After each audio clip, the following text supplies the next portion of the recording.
ሰላም ጤና ይስጥልን እንዴት አላችሁ ውድ ቤተሰቦቻችን ይህ ኢትዮጵያ የዩቲዩብ ቻናላችን ነው። አማሃ ደገፋ ነኝ። ወቅታዊ መረጃዎችን ወደ እናንተ ለማድረስ ተገናኝተናል። እስከ ፕሮግራማችን ፍጻሜ ድረስ አብራችሁን ትቆዩ ዘንድ የአክብሮት ግብዣችን ነው። በዛሬው የትኩስ መረጃዎች ወደ እናንተ የምናደርስበት ዝግጅታችን ላይ ዛሬ ሰማናቸውን መረጃዎች እናነሳለን። ከዛ ውጪ ትኩረት የሚፈልጉ እና ለመወያያ ነጥብነት የሚሆኑንም ጉዳዮች እያነሳን መልከታዎቻችንን እያጋራናችሁ ነው ቆይታ የምናደርገው። እስከ ፕሮግራማችን ፍጻሜ ድረስ አብራችሁን ትቆዩ ዘንድ እንደተለመደው የአክብሮት ግብዣችን ነው።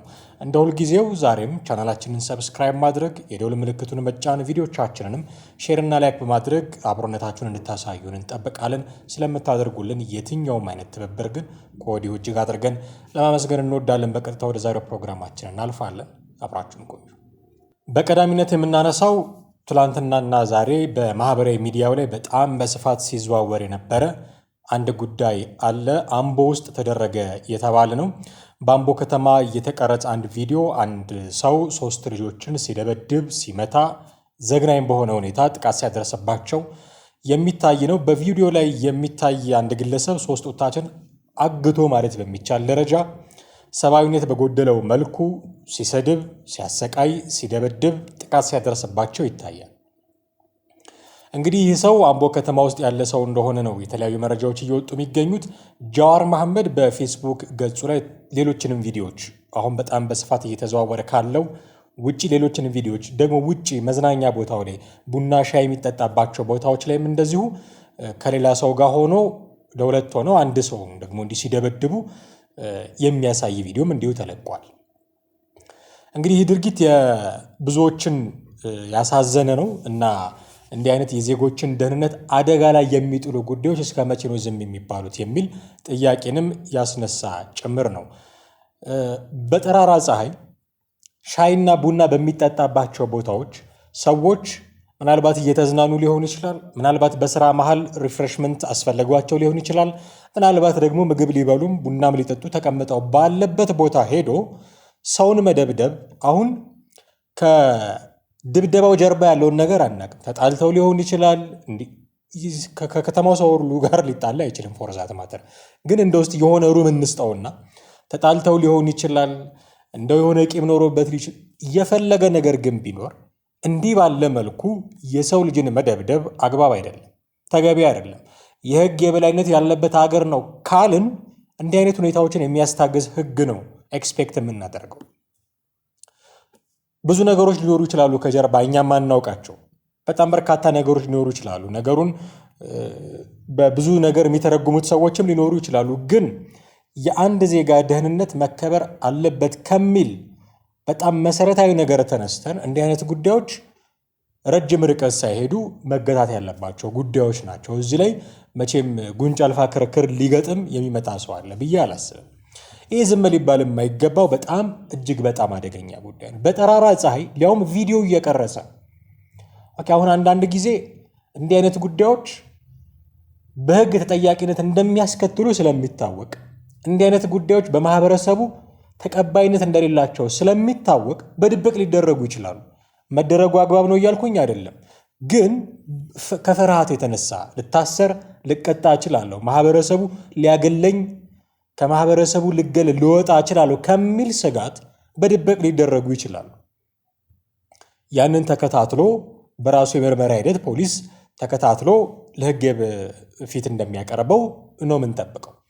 ይሄ ግን በአደባባይ ቪዲዮ እየተቀረጸ አይዶኖ ማስተላለፍ የተፈለገው መልእክት ምን እንደሆነ ሰው ቪዲዮ ሲቀረጽና እንዲህ አይነት ነገር ሲደረግ ይሄ ቪዲዮ እሱ ራሱ እንኳን ፖስት ባያደርገው ሊክ ሊያደርግ ይችላል ብሎ ይሰጋል። ይሄ ቪዲዮ ፖሊስ ጋር ቢደርስ፣ ይሄ ቪዲዮ ማህበረሰቡ ጋር ቢደርስ እንዲህ አይነት ነገር ሊገጥመኝ ይችላል ብሎ ይሰጋል። ሊሆነ ሰው እንዲህ አይነት ሰው ግን አልሰጋም። ካሜራማን አስቀምጦ እየተከታተለ እየቀረጸ ነው ሰው የሚደበድበው። 3 ልጆችን ቤት ውስጥ አስገብቶ አንድ ልጅን ለሁለት ሆኖ ደግሞ በአደባባይ ቡና ሻይ በሚጠጣበት ቦታ ይሄ የሚያሳየን ምንድን ነው? እንዴት እንዲህ ሊደፍር ቻለ? እንዴት ሊደፍር ቻለ? 120 ነው ምናምን የሚባል ስም ያለው አምቦ ውስጥ የሚንቀሳቀስ ግሩፕ ነው የሚባለው ስሙን በዛ ሰይሞ እንዲህ አይነት ጉልበተኝነት መቼ ነው ያበቃው? ዜጋ በነፃነት የመንቀሳቀስ መብት አለው። በየትኛውም ቦታ እንደፈለገ የመሆን መብት አለው። ይሄንን መብቱን የሚገድቡ ሰዎች የህግ ፊት ሊቀርቡ ይገባል። እዛ አካባቢ ያሉ ፖሊሶች፣ የኦሮሚያ ክልል ባለስልጣናት፣ የፌዴራል መንግስት ባለስልጣናት፣ የጸጥታ አካላት ይሄ ጉዳይ በቀጥታ የሚመለከታቸው ከዚህ በፊት ማህበራዊ ሚዲያ ላይ ተጋርተው የፖሊስን ልዩ ትኩረት ይፈልጋሉ ተብለው ፖሊስ አይቶ ተከታትሎ እርምጃ የወሰደባቸው በርካታ ጉዳዮች አሉ። ቲክቶክ ላይ ላይቭ ሰው ሲደበድበው የነበሩ አዲስ አበባ ውስጥ ተከታትሎ ፖሊስ በቁጥጥር ስር እንደዋላቸው እናውቃለን። ተመሳሳይ አይነት እርምጃ እንጠብቃለን። ሰዎች ብቻ እንደዚህ ዜጎች ብቻ አይደሉም። የህግ ባለሙያዎች ህግ እንዲያስከብሩ የሚጠበቅባቸው ፖሊሶች ህገ ወጥ የሆኑ ነገሮችን ሲያደርጉ ተከታትለው እንዳሰሯቸው የህግ ተጠያቂነት ለማስፈን ጥረት እንዳደረጉ የተለያዩ መረጃዎች አይተናል፣ ሰምተናል። ተመሳሳዩን ነገር እንጠብቃለን። አሁን አምቦ ከተማ ውስጥ ወጣቶች በነፃነት መንቀሳቀስ መቻል አለባቸው። እንዲህ አይነት ጉልበተኞች የሚፋንኑበት ከተማ መሆን የለበትም። ይሄ በጣም አደገኛ ልምምድ ነው፣ መጥፎ ልምምድ ነው። ይሄ ዝም ከተባለ ነገ ከነገ ወዲያ እንዲህ አይነት ሰዎች በጉልበታቸው የሚያድሩ ማለት የቀን ስራ ሰርተው የሚያድሩ አሉ። በጉልበታቸው እነሱን ማለት አይደለም። ጉልበታቸውን ተመክተው ያላቸውን የሆነ ግሩፕ ቡድን ተመክተው ሰው እያጎሳቆሉ መኖር የሚፈልጉ ሰዎች ዝም ከተባሉ እነሱን መሳይ ሰዎች ነው የሚፈጠሩት። ሰው በጣም አደገኛ ልምምድ ነው። የህግ የበላይነት ተከብሮ ልናይ ያስፈልገናል ማለት ነው። ይህንን አነሳን። በመጀመሪያ በጣም አሳዛኝ ዜና ሰምተናል። ከከምባታ ፖሊስ አካባቢ የከምባታ ዞን ፖሊስ ባልደረባ የነበሩት ኮማንደር አልማዝ ዮሐንስ በማዕከላዊ ኢትዮጵያ ክልልና ኦሮሚያ ክልል አዋሳኝ አካባቢ በታጣቂዎች በተፈጸመባቸው ጥቃት ህይወታቸው ማለፉ ተሰምቷል። መኮንኗ ከመከላከያ ዩኒቨርሲቲ ኮሌጅ ከ3 ወር በኋላ ተመራቂ የነበሩ ሲሆኑ በዛሬው ዕለት ቀብራቸው እንደሚፈጸም ይታወቃል። በማዕከላዊ ኢትዮጵያ ክልል የከምባታ ዞን ፖሊስ ባልደረባ የነበሩት ኮማንደር አልማዝ ዮሐንስ ለትንሣኤ በዓል ወደ ትውልድ መንደራቸው ይመጣሉ። በዓሉን አሳልፎም ወደ አዲስ አበባ ሲመለሱ በታጠቁ ኃይሎች ጥቃት ተፈጽሞባቸው ነው ህይወታቸው ያለፈው። የከምባታ ዞን ፖሊስ አዛዥ ረዳት ኮሚሽነር ታገሰ በሰጡት ቃል ጥቃቱ የተፈጸመው በማዕከላዊ ኢትዮጵያና በኦሮሚያ ክልል አዋሳኝ አካባቢ መሆኑን አስረድተዋል። መኮንኗ ከዱራሜ ከተማ ተነስተው መዳረሻቸውን አዲስ አበባ ለማድረግ በጉዞ ላይ ሳሉ በጸረ ሰላም ኃይሎች በአሳዛኝ ሁኔታ በጥይት ተደብድበው ተገድለዋል ሲሉም ተናግረዋል። ኮማንደር አልማዝ ዮሐንስ የማዕከላዊ ኢትዮጵያ ክልል መንግስት ፖሊስ ኮሚሽን ለስትራቴጂክ አመራር ስልጠና ባወጣው የመወዳደሪያ መስፈርት ተወዳድረው በማሸነፍ ነው በኢትዮጵያ ሀገር መከላከያ ዩኒቨርሲቲ ዋር ኮሌጅ ትምህርታቸውን በመከታተል ላይ የነበሩት። ከ3 ወራት በኋላም ተመራቂ እንደነበሩ ነው የተገለጸው። የመኮንኑና የቀብር ስነ ስርዓት በዛሬው ዕለት በወታደራዊ አሸኛኘት ስርዓት እንደሚከናወን የከምባታ ዞን ፖሊስ አዛዥ አስታውቀዋል።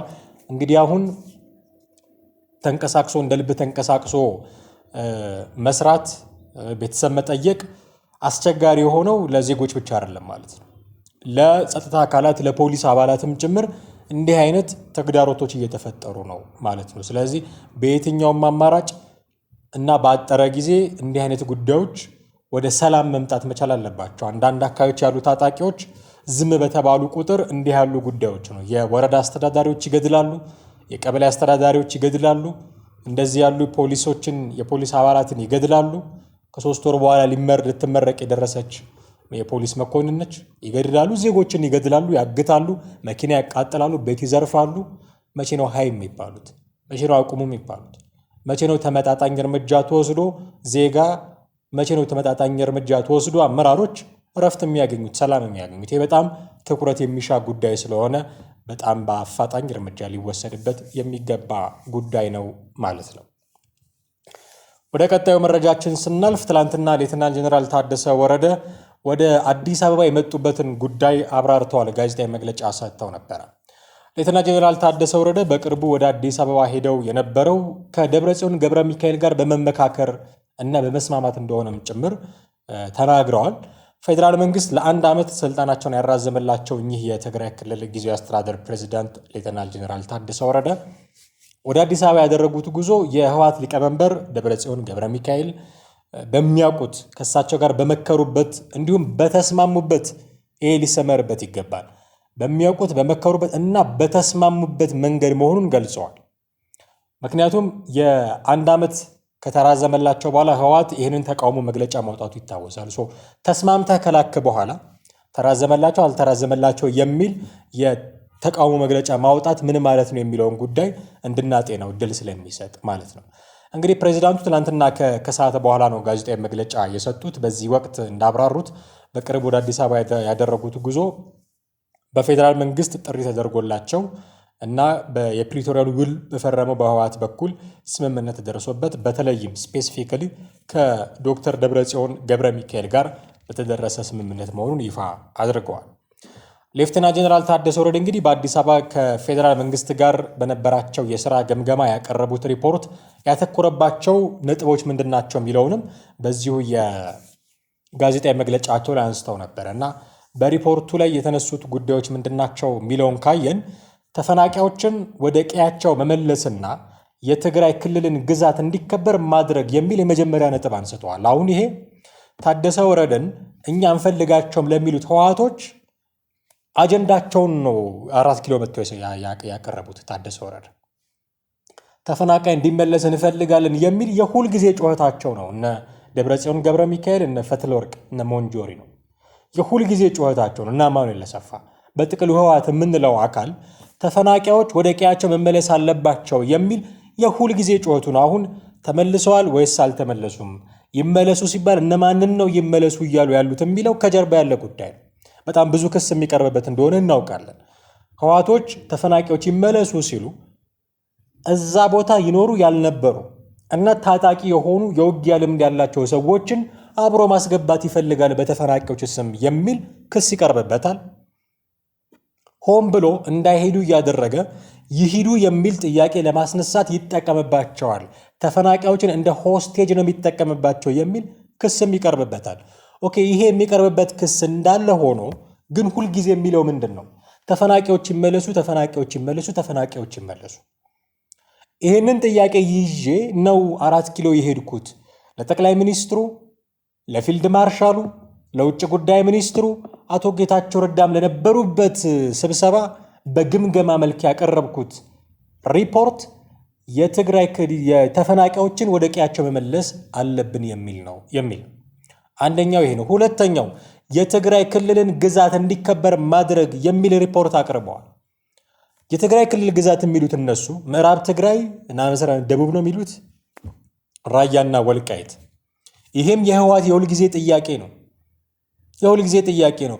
በፕሪቶሪያው ስምምነት መሰረት ይላል ህወሓት ሲጠቅስ፣ በፕሪቶሪያው ስምምነት መሰረት የፌዴራል መንግስቱ ግዛታችንን ሊያስከብርልን ይገባል የሚል የሁል ጊዜ ጩኸት አለው።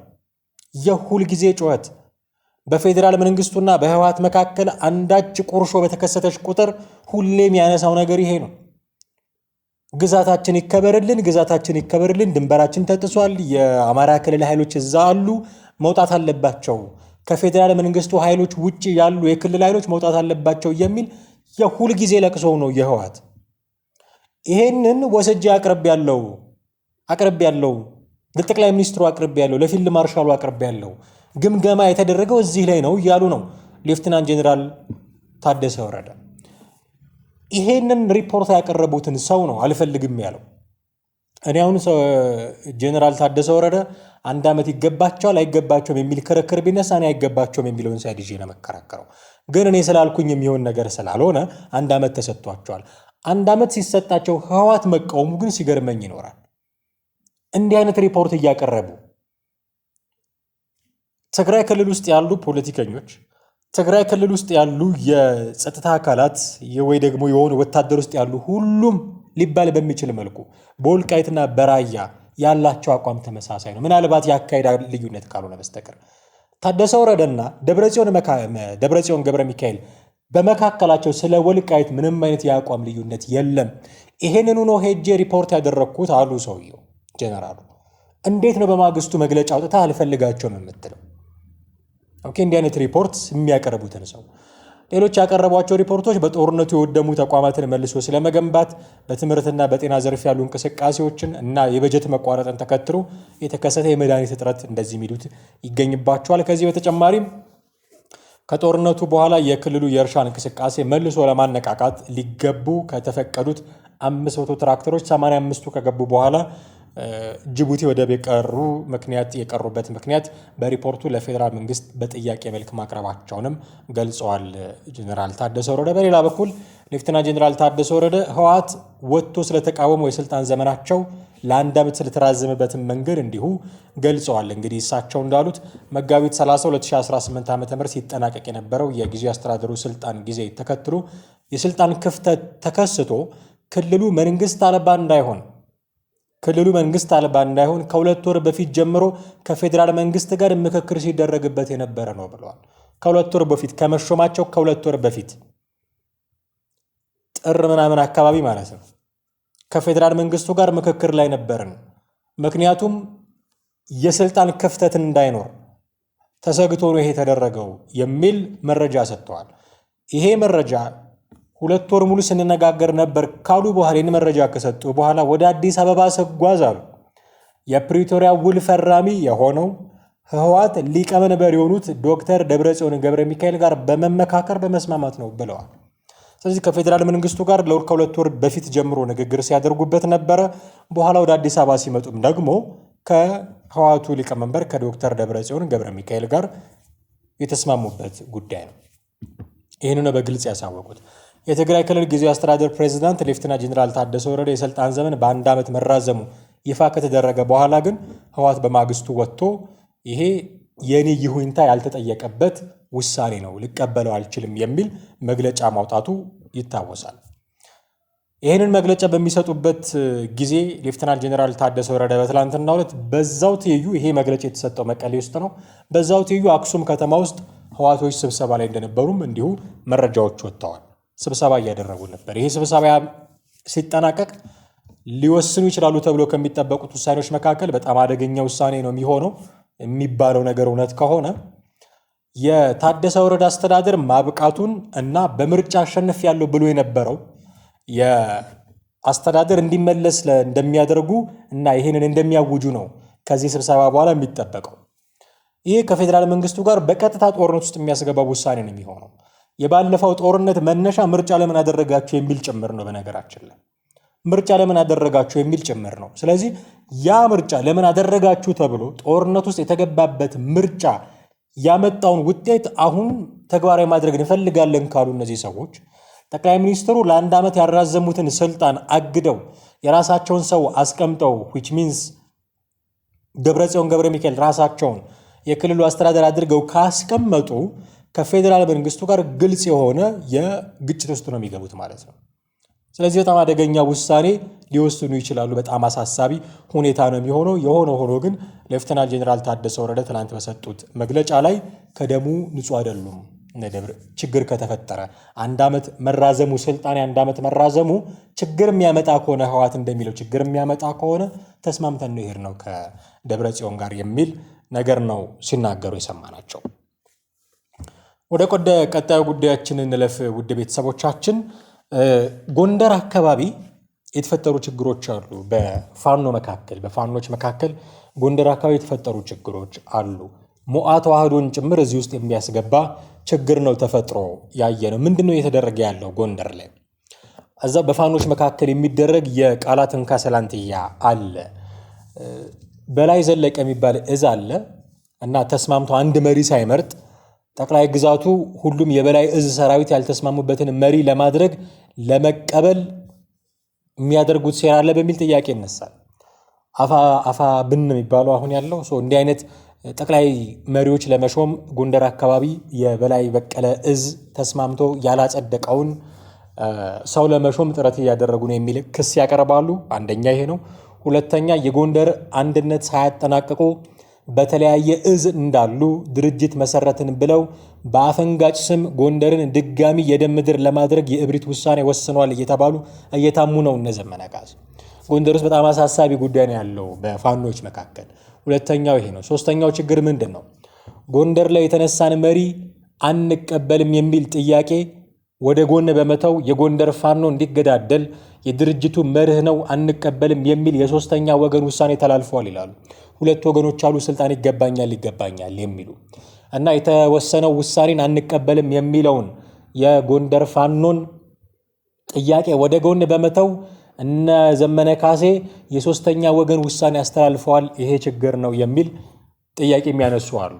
ይሄ ሶስተኛው ነው። አራተኛው ከዚህ በፊት ጎንደር ውስጥ የነበረውን ነገር ዳግም ለማምጣት የሞዓ ተዋህዶ ካርድ ተስቧል የሚል ጥያቄ ደግሞ የሚያነሱ አሉ። ሞዓ ተዋህዶ አለዛ እሱም የጠቅመን እንቅስቃሴ አይደለም፣ ስለዚህ መዋጋት አለብን የሚል ጎንደር ውስጥ የነበረውን ከዚህ በፊት የነበረውን የእርስ በርስ ውጊያ እንደገና ለማስጀመር ጥረት እየተደረገ ነው የሚል ክስ የሚያቀርቡም አሉ። ይሄ አራተኛው። በአምስተኛ ደረጃ ችግሮች ይፈታሉ፣ ለጎንደር ፋኖ አስታራቂ ዳኛ ይሆናሉ ብለን የምናምናቸውን ይላሉ የጎንደር ትልልቅ አመራሮችን የጎንደርን ችግር ለውጫዊ አካል አሳልፈው መስጠታቸውና ለእርስ በርሱ መጠፋፋትን ምክንያት ሳይጨነቁ ችግሩን ለመፍታት አልሞከሩም የሚል ክስ ያቀርባሉ። ስለዚህ ጎንደር ፋኖ ውስጥ ከባድ የሚባል ችግር ተከስቷል ማለት ነው። በጣም ከባድ የሚባል ችግር። በዚህ ችግር መሃል ስሙ የተነሳው ሞዓ ተዋህዶ ልንነጋገርበት የሚገባ ኮንሴፕት ነው። አሁን ታስታውሳላችሁ ማናቸው መምህር ፋንታውን ዋቄ ስለ ሞዓ ተዋህዶና ስለ ፋኖ ግንኙነት ከመዓዛ መሐመድ ጋር ባደረጉት ቃለ ምልልስ ላይ ከተናገሩ በኋላ ሞዓ ተዋህዶ የሚባለው ጉዳይ ጥያቄ ውስጥ ገብቶ ነበረ። ሞዓ ተዋህዶ እዚህ እንቅስቃሴ ውስጥ አለሁበት ማለቱ አሁን ጎንደር ፋኖ ውስጥ ትልቅ ችግር ሊፈጥር ጫፍ ላይ ደርሷል የሚል ጥያቄ ነው ሲያነሱ የምንሰማቸው ብዙዎች። እንዲህ አይነት ጥያቄ ሲያነሱ ነው የምንሰማቸው። ሞዓ ተዋህዶ እዚህ ውስጥ ለምን ተነሳ? የእነዚህ ሰዎች ቅሬታ ሞዓ ተዋህዶ እኛ የምንደግፈው አካል ስላልሆነ እና ጎንደር ፋኖ ውስጥ ደግሞ በስፋት ተንሰራፍቶ ስላለ ልንዋጋው ይገባል የሚል አቋም ይዘዋል እነ ዘመነ ካሴ በጥቅሉ አፋብን። ስለዚህ በዚህ የተነሳ የእርስ በርስ ግጭት ሊፈጠር ይችላል። ጎንደር ውስጥ ያለው ፋኖ ለሁለት ተከፍሏል።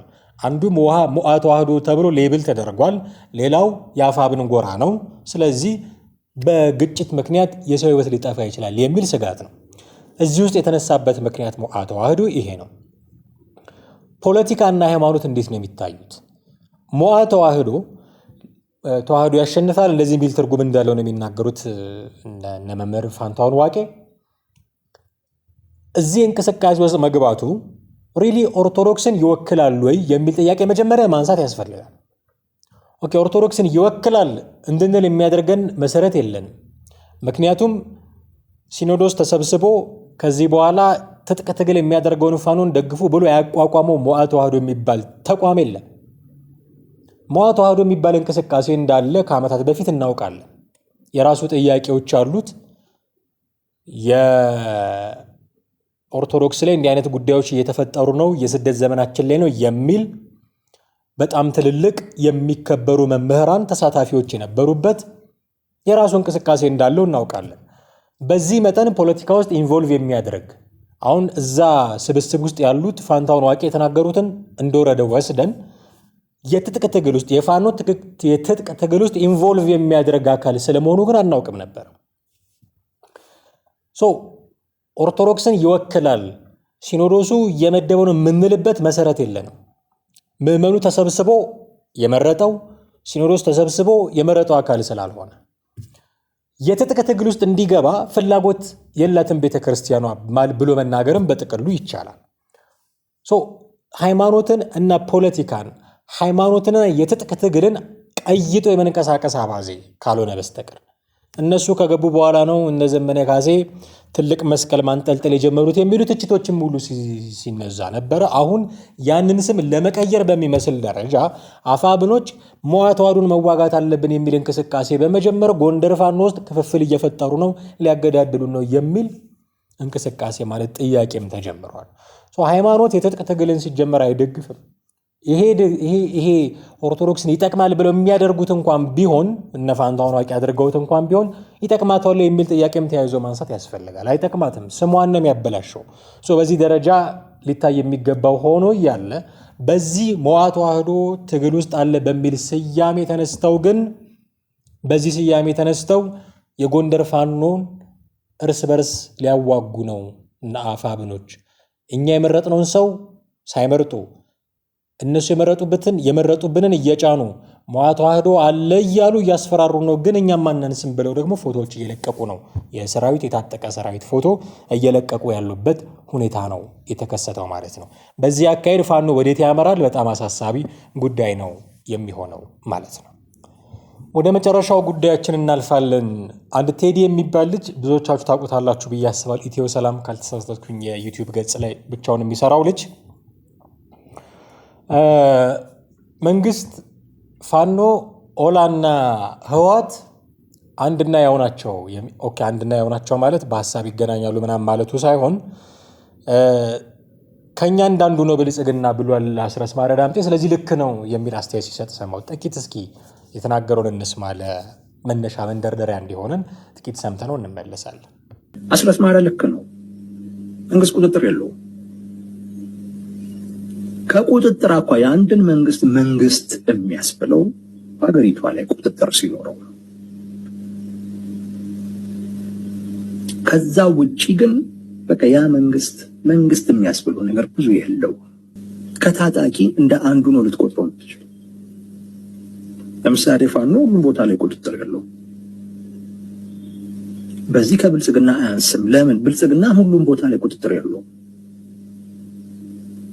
ለምሳሌ ህወሓት ሁሉም ቦታ ላይ ቁጥጥር የለው፣ ግን በዚህ ከብልጽግና አያንስም። ምክንያቱም ብልጽግናም ሁሉም ቦታ ላይ ቁጥጥር የለው።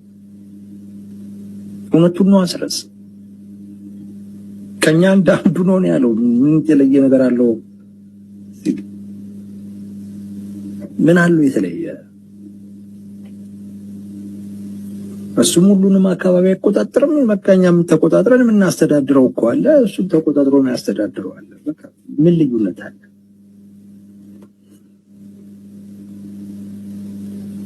እሱን መንግስት የሚያስብል እኛን ታጣቂ የሚያስብል ነገር የለም ነው እሱ እያለ ያለው። እና ከዚህ አኳያ ከታየ ከቁጥጥር አኳያ ከታየ ምንም አስረስ ልክ ነው። አልተሳሳተም። ኦኬ እንደሰማችሁት አስረስን ኮት እያደረገ ነው፣ እየጠቀሰ ነው የሚያወራው። እኔ ከአስረስ ይልቅ ከሌላ ወገን እቺን ሀሳብ እንደወሰደ ነው የሚሰማኝ። እሱን አብራራለሁ። እያለ ያለው ምንድን ነው? መንግስት ቁጥጥር የለውም፣ መላው ኢትዮጵያ ላይ ቁጥጥር የለውም። ይሄ ማለት መንግስትን ከፋኖ ጋር እኩል ያደርገዋል፣ ከኦላ ጋር እኩል ያደርገዋል፣ ከቲፒኤልኤፍ ጋር እኩል ያደርገዋል የሚል ድምዳሜ ላይ ነው የደረሰው። እና የአስረስን ቋንቋ ተውሶ ከኛ እንዳንዱ ነው ብልጽግና የሚል ንግግር ነው የተጠቀመው። አሁን መንግስትና ፋኖ እኩል ደረጃ ላይ ናቸው ያሉት ለማለት የተነሳው አመክንዮ የቀረበው ሎጂክ ቁጥጥር የለውም መላ ሀገሪቱ ላይ የሚል ነው። ኦኬ መንግስት የማይቆጣጠራቸው ቦታዎች አሉ፣ ታጣቂዎች የሚንቀሳቀሱባቸው ኦሮሚያ ክልል ውስጥ፣ አማራ ክልል ውስጥ። እነዚህ ቦታዎችን አይቆጣጠርም ማለት መንግስት ከፋኖ ጋር እኩል ነው ማለት ነው ብሎ ነው ድምዳሜ ላይ ደረሰው ቴዲ። አሁን ፋኖ ተቆጣጠሪያቸዋለሁ የሚላቸው ቦታዎች ትግራይ አማራ ክልል ውስጥ ኦልሞስት 90% ነው ብሎ ባለፈው አሁን ሲጠቅሰው የነበረው ቴዲ ሲጠቅሰው የነበረው አስረስ ማረ ዳምጤ ተናግሯል። 90%። በዚህ ሎጂክ መሰረት 90% ተቆጣጥሮ ከሆነ ፋኖ የአማራ ክልልን መንግስት ሆኗል ማለት ነው። ነገር ግን አንዴ ተመስገን ጥሩነህ፣ ሌላ ጊዜ አረጋ ከበደ፣ ደግሞ ከፍ ሲል ራሳቸው ጠቅላይ ሚኒስትሩ ከቀዳማዊት እመቤት ዝናሽ ታያቸው ጋር በመሆን ባህር ዳር፣ ጎንደር፣ ደሴ ያልሄዱበት ቦታ የለም። እየሄዱ የልማት ስራዎችን ሲጎበኙ ሲያስመርቁ፣ እንደውም ጀዋር መሐመድ ኮሜንት ያደረገው ነገር ነበረ። ተመስገን ጥሩነህ ሲዞሩ ነበር አማራ ክልል ውስጥ ከሰሞኑ እና ለሳቸው የሚደረገው አቀባበል በጣም ኤክስትራቫጋንት ሆነ የሚል ትችት ሲያቀርብ ነበር። ኦኬ ትችቱ ገንዘብ ባከነ ከሚል አንጻር ኢትዮጵያ የኢኮኖሚ ችግር ላይ ስለሆነች መባከን የለበትም ከሚል አንጻር ሊወሰድ ይችላል። ግን የሚያረጋግጥልን ሀቅ እነዚህ ሰዎች የፈለጉበት ቦታ እየሄዱ ነው ማለት ነው። የፈለጉበት ቦታ እየሄዱ ነው። ኦኬ ምናልባት ጥያቄ ሊነሳ ይችላል። እነሱ ከመሄዳቸው በፊት አካባቢው ላይ በወታደር እንትን ይላል ይታጠራል ምናምን፣ የሴኪሪቲ ጉዳይ ነው። ከፈለጉ ማድረግ እንደሚችሉ ግን ማሳያ ነው። አቶ ጌትነት የእናት ፓርቲው ሰው የትብብሩ አባል የዚህ ሰሞኑ የምርጫ ክርክር እያደረጉት ያሉት ሰው አንድ ቃለ ምልልስ ይሁን ምርጫ ክርክር ላይ ወደ ከሚሴ ነው ደሴ ሄጄ ነበረ ለስራ ጉዳይ አሉ። እዛ ሲሄድ እኔ ከመሄዴ በፊት ጠቅላይ ሚኒስትሩ ይሄዱ ነበረ። ስለዚህ አካባቢ በወታደሮች ተጠብቆ እንደዚህ ጠቅላይ ሚኒስትሩ መጥተው ጎብኝተው የሚያደርጉትን አድርገው ተመለሱ። ማድረግ ይችላሉ ማለት ነው። ስለዚህ ጠቅላይ ሚኒስትሩ መሄድ የሚፈልጉበት የአማራ ክልል መሄድ ይችላሉ፣ ቦታ መሄድ ይችላሉ። ጥበቃው ሊጠብቅ ይችላል ምናምን። ጠቅላይ ሚኒስትር ናቸው፣ ኤክስፔክትድ ነው። ባለስልጣን ሲሆን ጥበቃው ይጠነክራል፣ ይታወቃል። ዝም ብሎ አላልተው ማንም ተነስቶ ተኩሶ እንዲገላቸው መቼም ኤክስፔክት አታደርግም። ስለዚህ ጥበቃው ከወትሮ ሊለይ ሊጠነክር ይችላል። አዲስ አበባ ውስጥ በመንገድ ሲያልፉ መንገድ ይዘጋ የለ እንዴ ከደህንነት አንጻር። ስለዚህ ኤክስፔክትድ ነው። መሄድ የሚፈልጉበት ቦታ ካለ ሄደው መመለስ ይችላሉ። ቁጥጥር ማለት ምን ማለት ነው? የመንግስት ባለስልጣናት እንዳይሄዱ ማድረግ የሚችልበት ቦታ አለው ወይ? ፋኖ መሄድ ከፈለጉ ሄደው መመለስ ይችላሉ።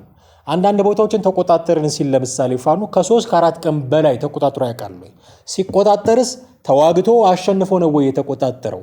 መከላከያ ለሆነ ኦፕሬሽን ቦታውን ሲለቅ አይደለም የሚቆጣጠረው። ምን ማለት ነው ቁጥጥር? አንድ እሱ ነው። ሁለተኛ ቁጥጥር ስለሌለህ መንግስት አይደለህም ምን ማለት ነው? መንግስት ለመሆን የሚያስፈልገው የቦታ ቁጥጥር ብቻ ነው ወይ? እንደዛ ብቻ ነው ወይ? ለቦታ ቁጥጥር ብቻማ ከሆነ የሆኑ ቦታዎችን ስትቆጣጠር ኢሚዲየትሊ መንግስት ነህ ማለት ነው። ኦኬ፣ መንግስት ስትሆን የምትሰራቸው የየዕለት ስራዎች አሉ። የየዕለት ስራዎች አሉ። የጸጥታ አካል ሳታቋቁም፣ አንድ የቴሌቪዥን ጣቢያ የሬዲዮ ጣቢያ ሳትቆጣጠር፣ ግብር ሳትሰበስብ፣ ድልድይ ሳትሰራ፣ መንገድ ሳትሰራ፣ ግብር ሰብስበህ ለሚመለከተው አካል በጀት ሪዳይሬክት ማድረግ ሳትችል፣ ይሄ ሁሉ ነገር ሳታሟላ እኛም እኩል ነን፣ መንግስት ነን። መንግስትም ከኛ እኩል ነው። ቁጥጥር የለውም የሆኑ ቦታዎች ላይ አያስኬድም። ይልቅስ ይህንን ሀሳብ ቴዲ የወሰደው ከአስረስ ማረ ዳምጤ አይደለም። ምናልባት ብሎ ሊሆን ይችላል። አስረስ ማረ ዳምጤ ባለፈው መግለጫው ላይ ከኛ እንዳንዱ ነው የሚለውን ቃል ታስታውሳላችሁ። የዛሬ 5 ዓመት ነው ምናምን ጀዋር መሐመድና ልደቱ አያሌው ከመስከረም 30 በኋላ ሁላችንም እኩል ነን ብለው ነበረ። ሁላችንም እኩል፣ መንግስትም ተቃዋሚ ፓርቲዎችም እኩል ነን ብለው ነበረ። ቴዲ ከልደቱ አያሌው ነው የወሰደው። እንደሚያደንቀው ይታወቃል።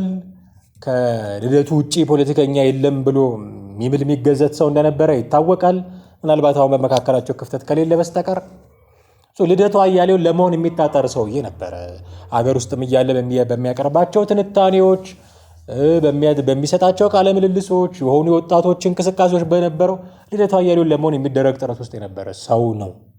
ልደቱ አያሌው የተጠቀማትን ከ5 ዓመት በፊት አምጥቶ ነው የተጠቀመው። ብልጽግናም ፋኖም እኩል ናቸው ሲል ልደቱ አያሌው ብልጽግናም እኛም እኩል ነን ያለውን አምጥቶ እየተናገረ፣ እኔ የልደቱ አያሌውን የሐሳብ ፖለቲከኝነት እያጣጣልኩኝ አይደለም።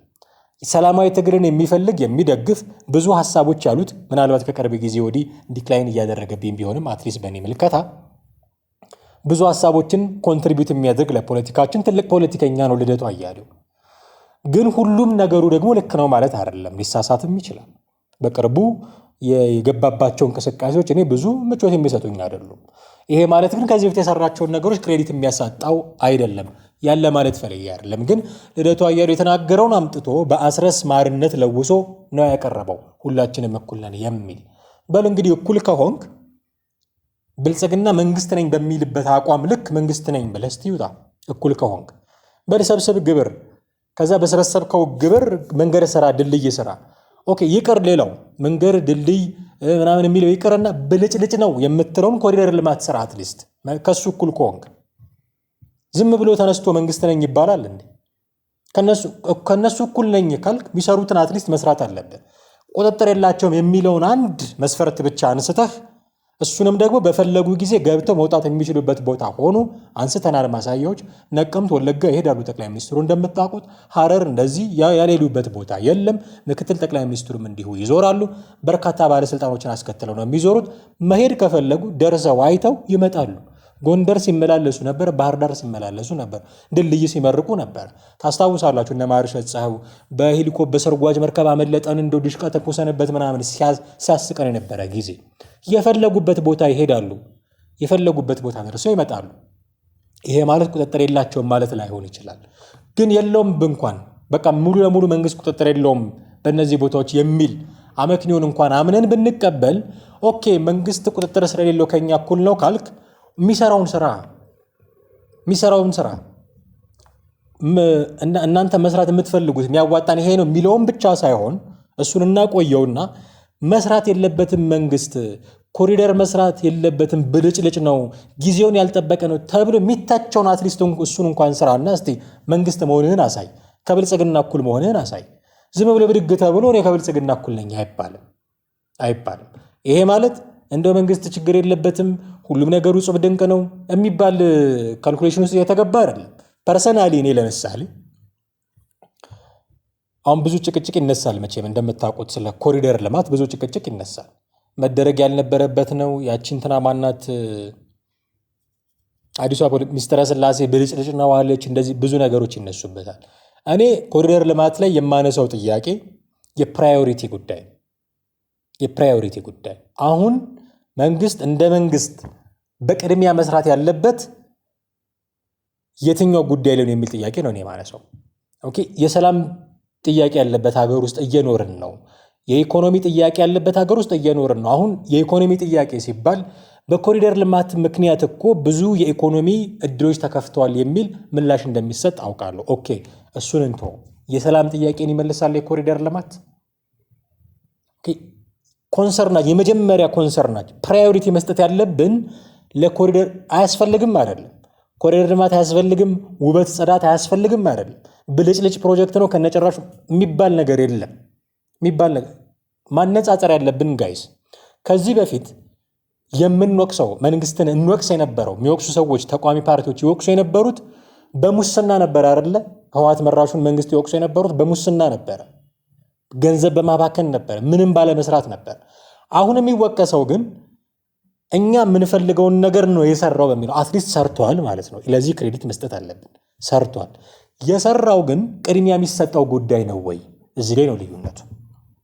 እኔ መንግስት ለኮሪደር ልማት የሰጠውን ትኩረት ያክል ትንሽ ቀንሶ ለሰላም ትኩረት ቢሰጥ ጥሩ ነው የሚል ግምገማ ነው ያለኝ። የፕራዮሪቲ ጉዳይ ስለሆነ ሰላሙን ካረጋገጥክ በኋላ ኮሪደር ልማት ላይ በስፋት ልትዘምት ትችላል። ኦኬ አሁን ጦርነት ላይ ሆነን እንደዚህ ሰራን እያሉ ነው አይደለ? ኦኬ ሊደነቅ ይገባል። ጦርነት ላይ ባንሆን ኖሮስ እንዴት ይሰራ ነበር ብሎ ደግሞ መቆጨትም ያስፈልጋል። ስለዚህ የሰላም ችግሮችን በአፋጣኝ ፈቶ በየትኛውም መንገድ በአፋጣኝ ፈቶ ፊትን ሙሉ ለሙሉ ደግሞ ኮሪደር ልማት ላይ ማዞር ቢቻል በጣም ጥሩ ለውጥ ሊመጣ ይችላል። አንደኛ። ሁለተኛ ኮሪደር ልማት ላይ የምናወጣቸው ትልልቅ ወጪዎች ፋብሪካ ቢገነቡ ኖሮ የሚል ጥያቄም ደግሞ እንደሚያስነሳ ታውቃለህ። ስለዚህ ፋብሪካዎች ብንገነባ የስራ ዕድል እንፈጥራለን። ዝም ብሎ ወኮይ ብቻ አይሆንም፣ ጽዱ ቦታ ብቻ አይሆንም። ስለዚህ ስራ ዕድል ፈጠራም ስለሚኖረው ፋብሪካው ራሱ ደግሞ የሚያመርታቸው ነገሮች ስለሚኖሩ ኢኮኖሚውን ገበያውን በማረጋጋት ረገድ ትልቅ አስተዋጽኦ ሊኖረው ይችላል የሚል የፕራዮሪቲ ጉዳይ ነው የምታነሳው እንጂ ወርውረ የምትጥለው አጀንዳ አይደለም የኮሪደር ልማት አጀንዳ።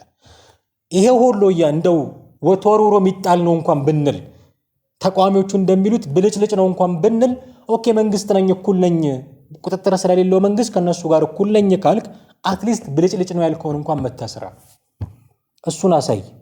እናንተ የምትቆጣጠሯቸው ከተማዎች ለሁለትም ይሁን ለሶስት ቀን የመንግስት መስሪያ ቤቶች ሲወድሙ ነው የምናየው። ፖሊስ ጣቢያ፣ እስር ቤት ሲወድም ነው የምናየው። ሰው ገድሎ በፍርድ ቤት ተፈርዶበት የታሰረ ሰው እስር ቤት ተከፍቶ ሲያመልጥ ነው የምናየው። ልማት ስትሰሩ አይደለም የምናየው። ምን ሆኖ መንግስት ነን የምትሉት? እኩል ነን ከመንግስት ጋር የምትሉት? ይሄ አይነቱ አመክንዮ ትንሽ ጥንቃቄ የሚፈልግ ነው የሚለውን መልእክት ለማስተላለፍ ጭምር ነው። ወደ ቤተሰቦቻችን ይህን ፕሮግራም መስራት ያስፈልጋል። እዚህ ላይ እናበቃለን።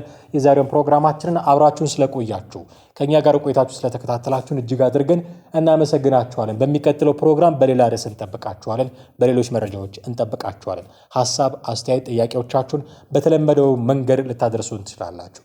ቻናላችንን ሰብስክራይብ ያድርጉ፣ የደወል ምልክቱን ይጫኑ። ቪዲዮቻችንንም ደግሞ እንዲሁ ሼር እና ላይክ በማድረግ ብዙዎች ጋር እንዲያደርሱልን በታላቅ አክብሮት እንጠይቃለን። ስለምታደርጉልን ትብብር በሙሉ አስቀድመን እያመሰገንን እዚህ ላይ እንሰናበታችኋለን። አማሃ ደገፋ ነበርኩኝ። ጤና ይስጥልን።